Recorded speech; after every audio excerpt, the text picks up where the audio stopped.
Hi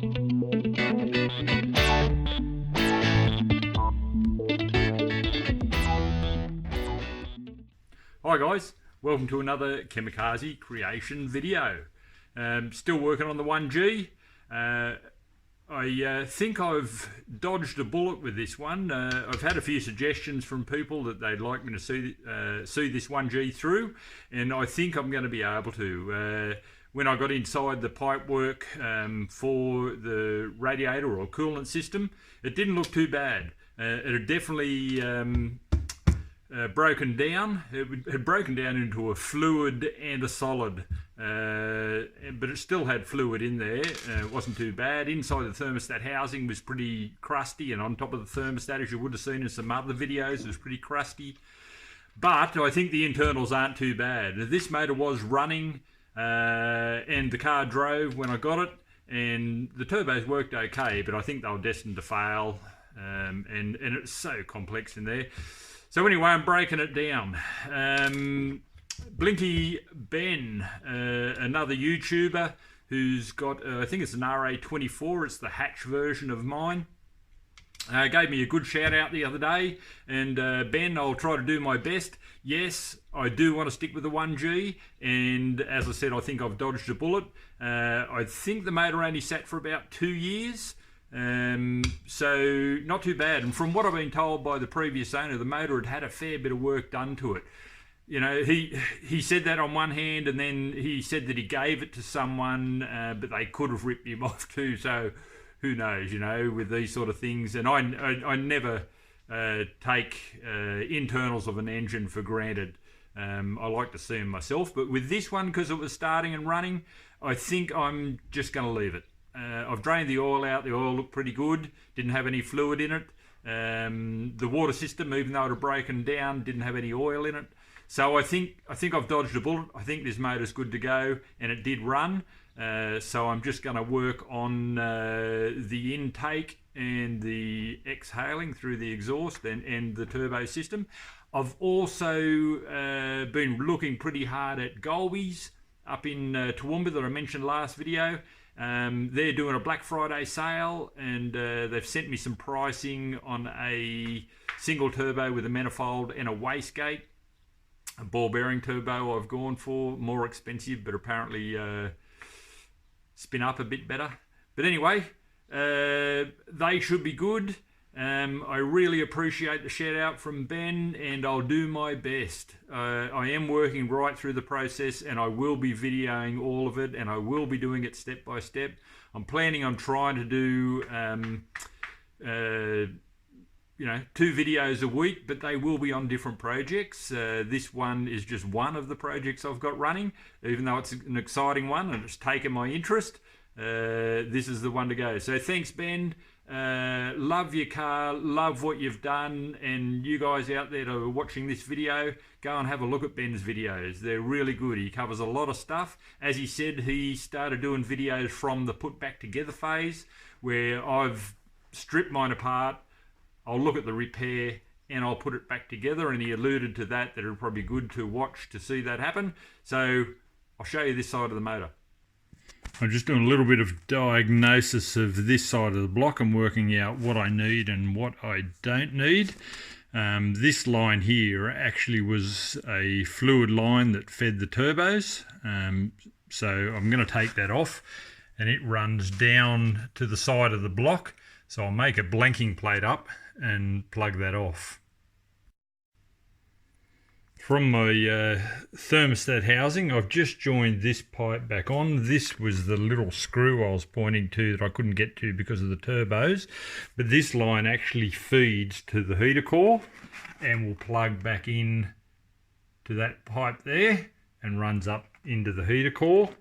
These couple of lines here went to different areas of the turbo. Same, I think they were flow and return lines, most likely. I've got 3 sensors. I've got a brown, a green, and a blue that are picking up something. I'm not sure which, water temperature or water flow, not 100% sure. If anyone can identify them. I haven't got a manual for this engine. I have been looking for one. But if anyone can identify what they actually are, do I need them, can I delete them, would be great. And this will mount back up into its original position and plug in to there. So that'll be a keeper. Just got to plug some water lines off. This is the main water feed line for the twin turbo setup on the 1G motor. These outlets here, this went to the front turbo and this one went to the back turbo, and this was the main feed in from the block. So I'm going to make up a blanking plate and block off that hole out of the block, and then I'll run the essential lines again and get a bit of a cleaner look at the block.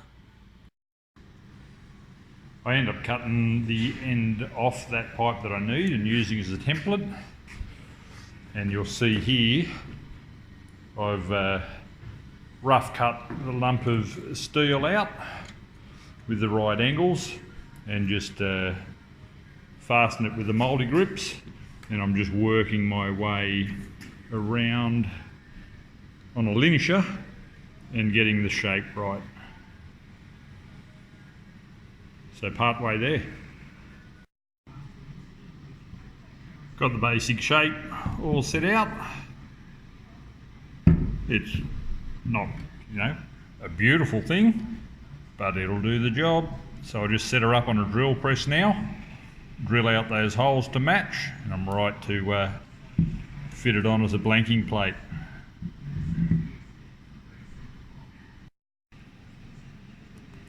There's the finished blanking plate.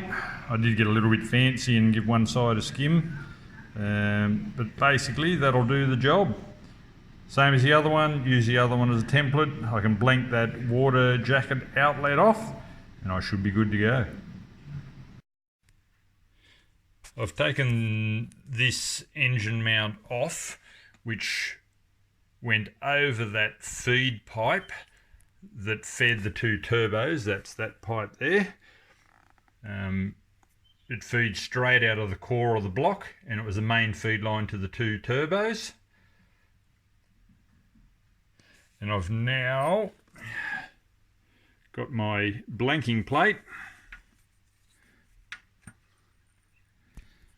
that I'll close that off and fit the mount back on, and then I might clean up the rest of these pipes over here.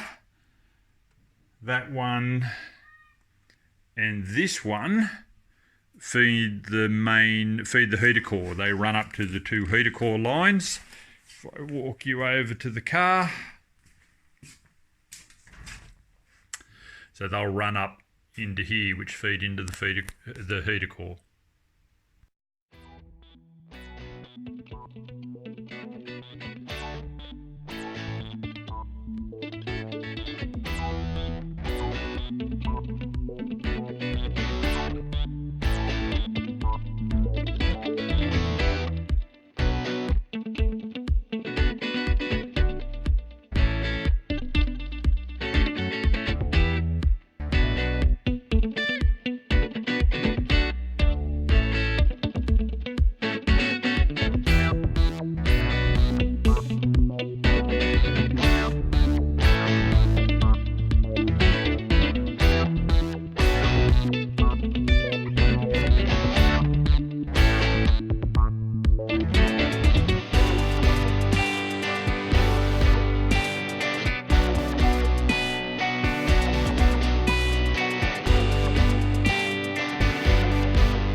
Started to do a little bit of a tidy up on the piping and the motor in general, just giving it a little bit of, sprayed it with WD-40 and getting a bit of the grease off and cleaning up a few of the pipes, putting a bit of moisture in them. I haven't fixed these off yet, but I've rerun this pipe, which is one of the feed lines for the heater core, and hooked it back up. And I'm just about to do a bit of cleaning up on the thermostat housing. It needs a heap of cleaning up, needs a couple of these pipes isolated and looped back on themselves, same as this front one. These used to be turbo lines to and from. There's so many of them. I even found, other than those sensors on the front that I was talking about, I even found on the back there's another sensor just down here. Looks like a temperature sensor. Seems amazing that there's 4 different sensors on that piece of piping. But anyway, I'm going to do a bit of cleaning up on that, get it fitted back up. I haven't made any gaskets yet, but I will. And then this pipe hooks onto that one and runs around the back again.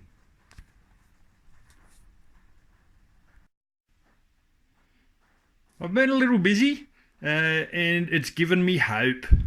I've given the engine a bit of, this side of it anyway, a bit of a clean down and a spray with WD-40 just to lubricate up some of those hoses, clean off a bit of the grime. I've done a trial assembly of the thermostat housing. If someone can tell me, this bottom part down here of the thermostat housing actually twists on that pipe. I don't know whether it's come loose, that's the way it's designed to be, or it needs to be fixed, and I haven't got a problem with fixing it if I have to. But yeah, if someone give me a shout out on that. I've given these water lines a good clean up, and I've done a trial assembly. I haven't got any gaskets on them at this stage. And these are 2 lines that run through, as I said before, and feed into the heater core system. So it's had a good bit of a clean up. All I really need now is that inlet manifold and the turbo, and this side of the engine is looking pretty good, and then I can start working on the other side. So watch this space, guys. So there you go, guys. Bit of work, bit of progress, bit of cleaning up, bit of manufacture. She's all looking good. I think it's I don't know when that Black Friday sale is. On a Black Friday, I'm assuming it's about a week away, so I'll be looking seriously at those parts so I can sort of finalise this side of the engine, and then I'll start looking at the other side. So thanks for watching, guys. If you haven't subscribed already, make sure you do and keep up with what I'm doing. Catch us.